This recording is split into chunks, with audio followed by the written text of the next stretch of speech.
What's the best case of instant karma that you've ever seen? Story 1. While working for the fire department on a call for a multi-vehicle rollover accident on the interstate, we got on the interstate one exit away, running into traffic, so we moved over to the emergency lane with lights and siren. We were about halfway there, and a BMW pulls in front of us, trying to cut through the traffic. He didn't even look. I laid into the air horn and he came to a complete stop, with his middle finger out the window. I had a lot of people do stupid things when seeing lights coming at them, but this guy was being a butt for the sake of being a butt. He got out of his car and started screaming at us. Meanwhile, he was blocking the only fire engine and 2 ambulances available. People were really hurt half a mile away, and he was making his stand because we honked our air horn at him for blocking us. I looked out at my mirror to see a highway patrolman running between lanes towards us. He was pissed.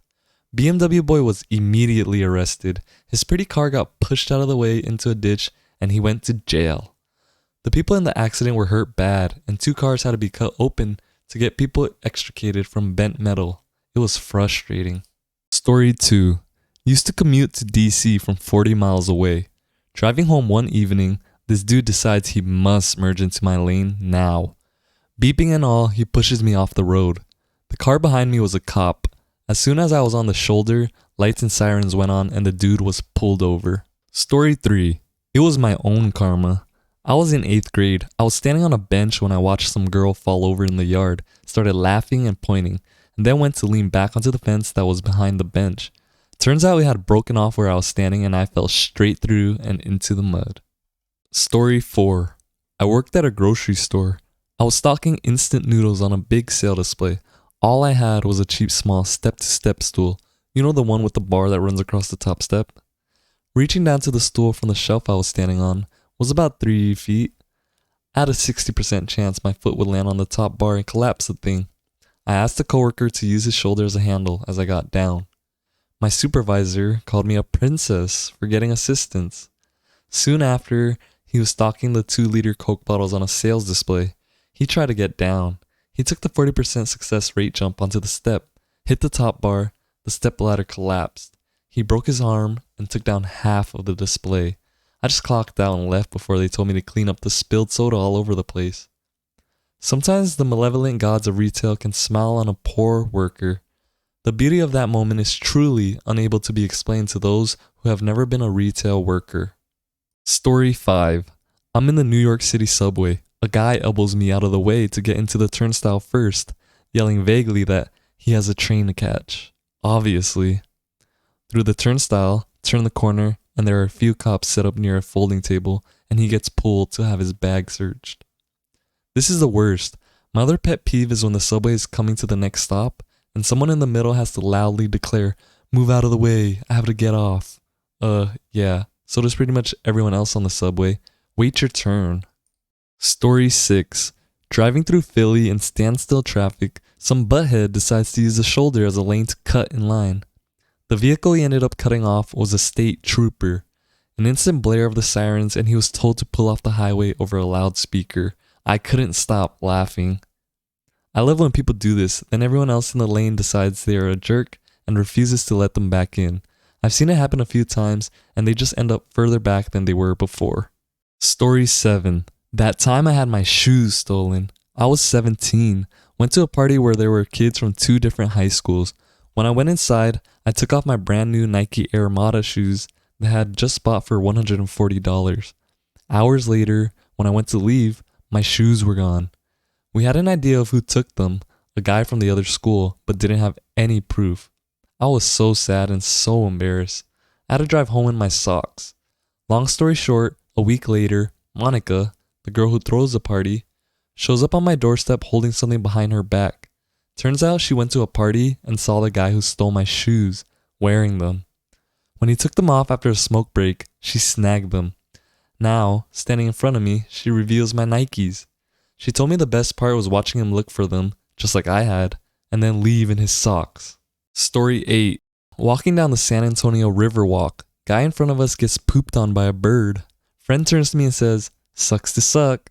Friend literally gets pooped on as well, right at this moment. Story 9. Jerk kid in middle school kept trying to steal my cell phone. It was a cheap flip phone, but he'd do it just to piss me off. Our school had a rule that you couldn't have your phone out in class. Teacher left the classroom for a second to have a brief word with an administrator. Jerk kid grabbed my phone.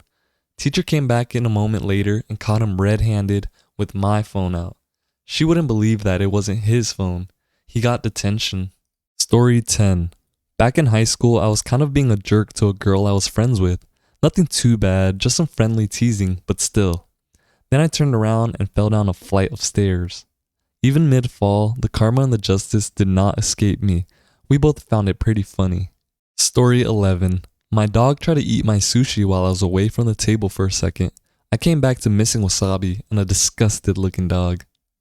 The first time I ordered sushi, I was on a date. I thought the wasabi was avocado paste. I stole my date's avocado paste and put generous amounts on all of my sushi bites. I kept repeating, I had no idea sushi was so effing spicy. My date couldn't figure out what I was talking about as snot ran down my face, as the sushi we shared was definitely not the spicy kind. I finally admitted that I stole the avocado paste, and my date couldn't stop laughing. I totally deserved it. My husband doesn't eat sushi. The first time I ordered it around him, my sister and I convinced him how good the green stuff was. He ate the whole thing and it was hilarious. Turns out he knew what it was and just did it because I would laugh. I love him. Story 12.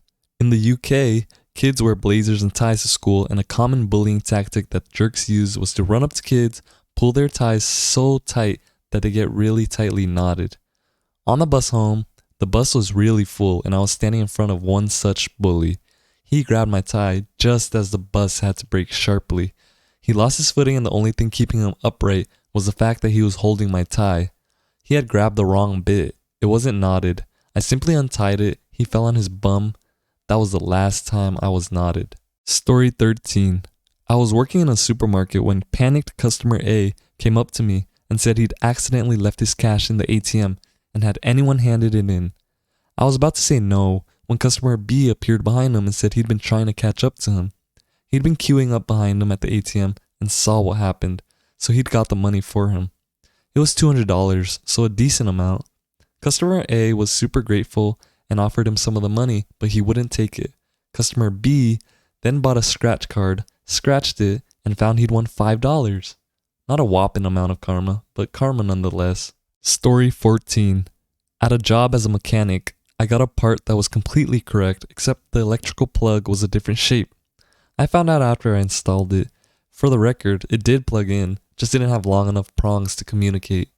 I had to order the right part again and take this one off and install the right one, all while only getting paid to put the correct one on.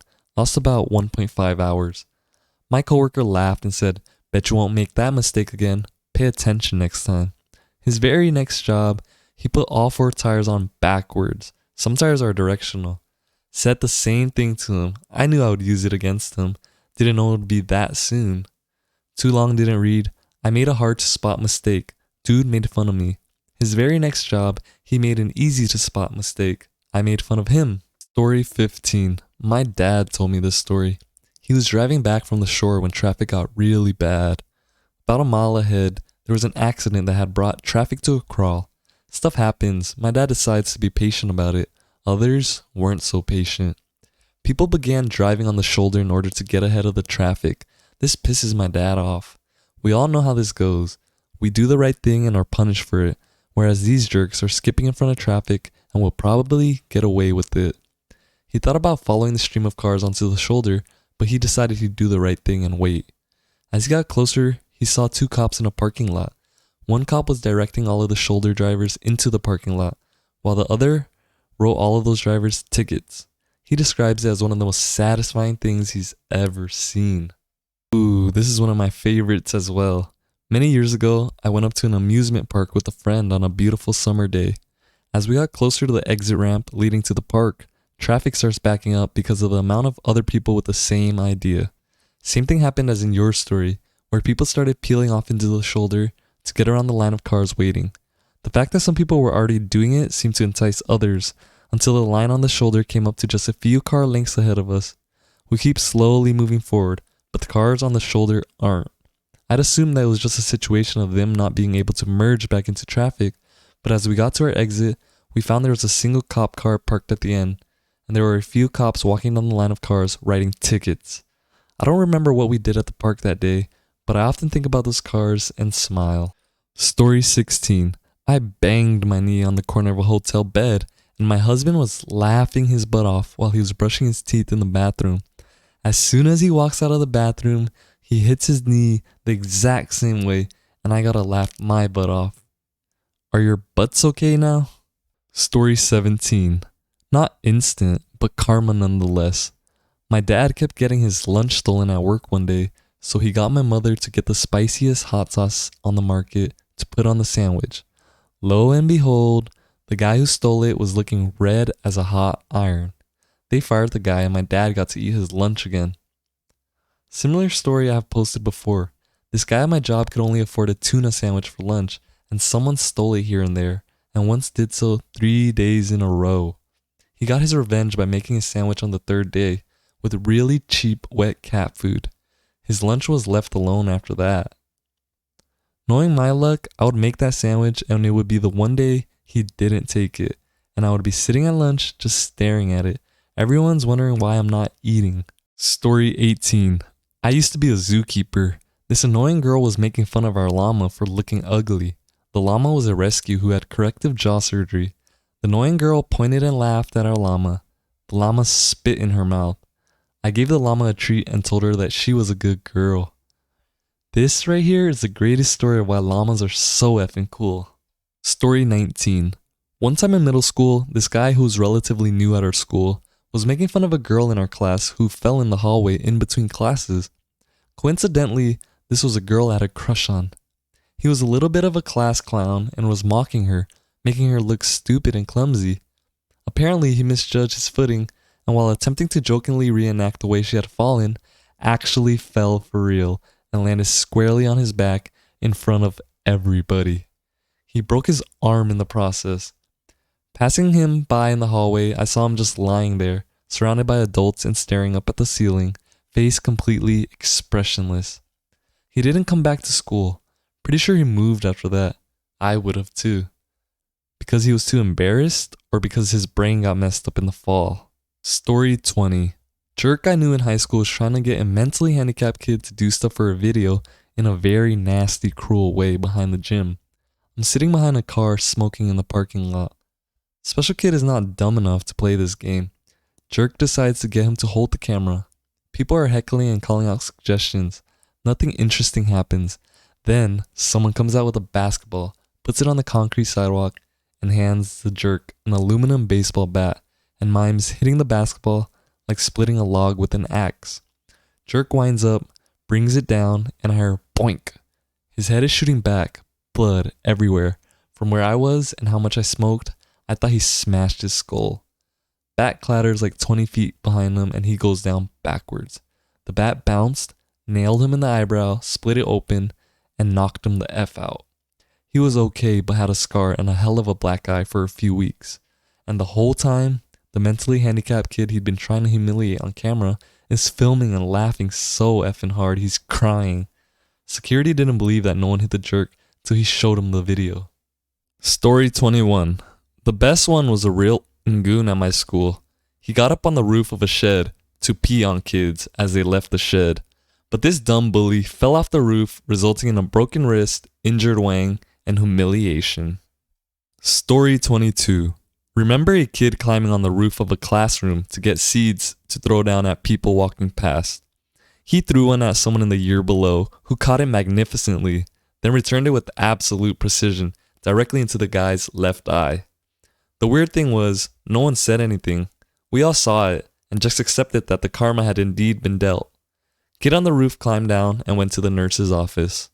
Story 23. Not a case of bad karma, luckily. My friend and I were walking out of Walmart when a homeless man asked me for money for food. I don't ever carry cash on me, so I say, "I'm sorry, I don't have any," and go to walk away. However, I had worked earlier that day and still had unopened snacks in my car.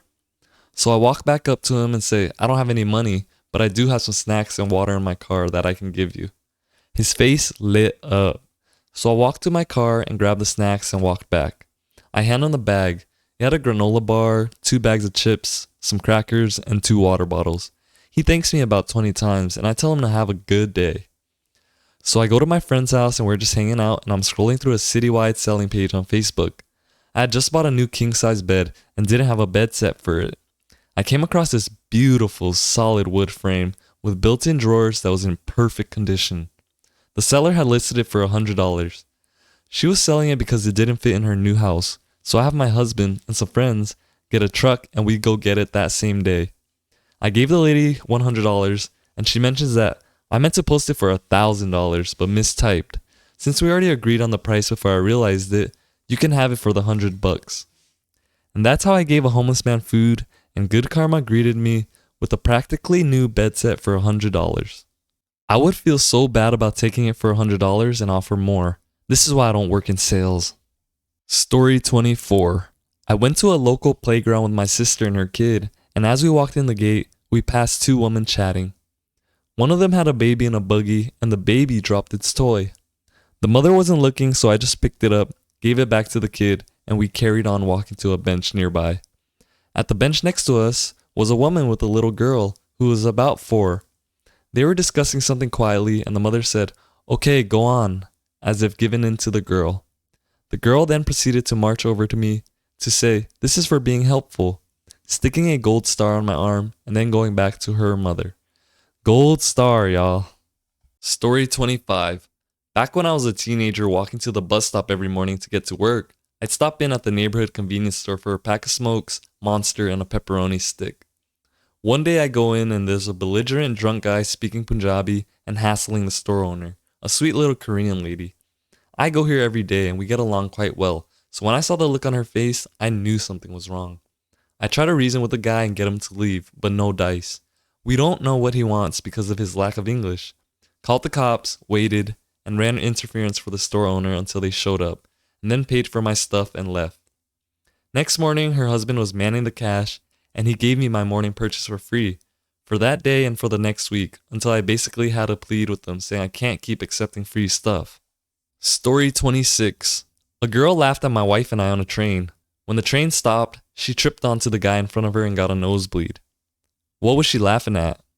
We're lesbians. I probably should have mentioned that. Ha ha ha ha, you're lesbians. I don't get it. Story 27. My neighbor followed me down my driveway to yell at me for not coming to a complete stop at the stop sign. I apologized politely, even though I knew he was being petty as we live on a dead-end quiet street. He then proceeded to yell and curse at me as he backed out of my driveway, but as karma would have it, he backed into my tree and dented his whole side of his car and ripped his mirror off. He then proceeded to fly off down the road and didn't brake for the stop sign. Story 28. Not instant, but who knows how life really works. When I was 18, I was diagnosed with Hodgkin's lymphoma and had to undergo chemo and a few surgeries. Anyways, that Christmas, there was a fellow in our town who puts a coin jar, the thing the Salvation Army does in front of stores, in his front yard. Every year, he raises money this way and donates it to kids with cancer. A kid from the town decides it's a sweet idea to steal it, ends up getting caught soon after. The next year, he got diagnosed with cancer, had to do chemo, and I think radiation. He was messed up. And ended up on the Steve Wilkos show, apparently with his mommy crying about how his sister stole money from them when in need. I don't wish that nasty disease on anyone, but if there was one person who kinda deserved it, it was this piece of... Story 29. I was the recipient of this instant karma. I worked at this Thai place. Our back door led to the driveway of a house with gross redneck owners whose 4 dogs pooped everywhere. We entered through the back door at opening, and it sucked in the winter because you'd have to make your way down this sheet of ice. Anyway, my boss was an abusive piece of... One evening we arrived at the same time. He went down the ice hill before me and slipped, whacked his head hard, and came to a stop in a fresh pile of dog crap. I did not even try to hide my laughter. Then I made my way down the ice hill. I also fell, pretty hard in fact, but I didn't whack my head and I didn't land in dog crap. Totally worth it. Story 30. Not quite instant, but eventual, if I'm allowed to bend the rules here. A former roommate was an asshole who'd brag about being able to talk to a lot of people when out drinking without getting punched in the face. One evening, after having been drinking and talking a lot of, he got punched in his face. Oh, the karma seemed like a warm hug then. Story 31. I met this guy at the bus stop. He asked for my major. The minute he learned I was majoring in visual arts, he started berating me, saying it was a useless major and I was going to end up homeless. I just ignored him and got on the bus. After a while, it becomes clear that there is a talent scout on the bus as a man is talking loudly on the phone about recent contracts. The guy I met at the bus stop started pulling out a CD player and insisted that the talent scout listen to his Elton John impression. The talent scout guy was impressed, but a bit doubtful. The guy had mixed up his CDs and had him listen to an actual Elton John album. I never saw someone slouch back in their seat with such shame and embarrassment. It made my day. Story 32. High school. One girl was going to prove the Bible was fiction. She comes in with a Bible, is going to prove everyone that it's not real, and slams it down on her desk. She sits. The desk collapses underneath her. I kid you not. God might not be real, but karma's a bitch. Story 33. I drive a car that draws a lot of attention. It's a pretty quick car, and it looks it. I often get people trying to coax me into racing them away from lights, to which I can never be bothered. Plus, I'm a big advocate of there being a time and place for that, and our streets are not it. About 6 months ago, I had one kid trying to get me to race him. Sorry kid, not gonna happen. But I gave him a rev to let him think it's going down. Lights go green, I pull away at a normal speed, and he shoots off in a cloud smoke with an unmarked police car close behind him, with lights and sirens going. I slow down as I go past him and turn to blow him a kiss. I then promptly run into the rear end of another car that had stopped suddenly. Instant karma for both of us. Story 34. This actually just happened on Tuesday. My neighbor's car registration expired in December and the car still had out-of-state plates. On Tuesday, I happened to run into said neighbor while I was leaving for work. I stopped her and very nicely said, "Hey, I'm not sure if you noticed, your car registration is a few months expired. You may want to renew it before you receive a ticket." In response, she was incredibly rude, dismissive, and more or less told me to F off. Not even 1 hour later, the meter maid drove down our street and my neighbor received a street sweeping ticket and an expired registration ticket and a failure to become a resident ticket. Grand total, $175. Story 35. I dated this guy for a while that was a complete jerk. He was my first real boyfriend, and we were together for 5 years, but sometimes he did some really stupid and inappropriate things. One day, he's driving my car down the interstate where he and another motorist got into a "my D is bigger than yours" contest. I have no idea what happened. Someone cut someone off or something equally as insignificant, and my boyfriend at the time was being a real D. Driving recklessly, swerving in and out of lanes in front of the guy, not allowing him to pass. I told him to knock it off and asked him what the F he thought he was going to accomplish by being a complete jerk. The guy finally gets beside my car, and my D-head ex-boyfriend is so busy cussing and flipping this guy off that he was about to miss our exit. So I said, "Hey, would you pay attention to what the F you're doing and drive? This is our exit." My ex immediately swerves off onto our exit. He's going too fast and loses control of the car, causing it to go into a spin. Fortunately, it stopped literally 2 inches from the off-ramp guardrails. The other car drove past us laughing their asses off. I just looked at my ex and said, "You're a effing dumbass, and you're not allowed to drive my car anymore. Get out."